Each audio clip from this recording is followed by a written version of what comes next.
So I used to get up at 5 a.m. every morning for a 2-hour yoga practice. Now I'm lucky if I have 30 minutes with a toddler. Let me share what I've learned on this journey.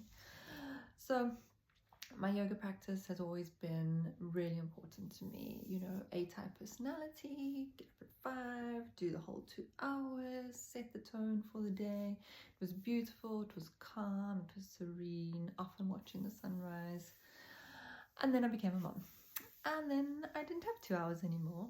And for the longest time, I kept yearning to get back into that 2-hour practice. Like, well, one day he'll be older and I can do it. So, you know, I'll just wait for that one day. Or I'm putting off things like reading that book because when I have time, I'll do that. Or watching like an astrology video that I really wanted to learn about something, but it was 2.5 hours. And I'm like, well, when I have that. So all these big things, you know, because it was the time. And my brain just couldn't wrap around it. And then something clicked because I felt like I just wasn't getting anywhere. I wasn't achieving anything, right? Or when I was going to get back to those parts of myself that really made me uniquely me, make me the person that I want to be, the mom I want to be, that sort of thing. And then somewhere, I'd probably say about a few months ago, I was like, if I keep waiting for that, it's never going to happen. And so I started building in micro moments. So it started with 10 minutes of stretching in the morning with the toddler climbing all over me. It started with 10 minutes of listening to an audiobook, 10 minutes of watching that video.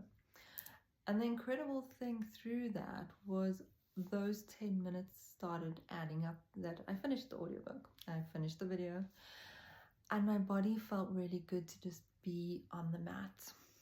And so the key thing for me was like, how often do we put out, because we're like, unless we can finish it or do the big thing in that moment, we actually don't actually do the thing, versus, well, what if I just show up and today I only have 10 minutes or I only have 30 minutes. Like, it's just about showing up in that moment, in that season of your life, right? If you're a mom to a busy toddler, go and do a few cat-cows, right? Every little bit counts because you're still actively moving your body. You finish those books, reading maybe 10 pages, right? It's really important to then you giving that back to yourself in those micro moments.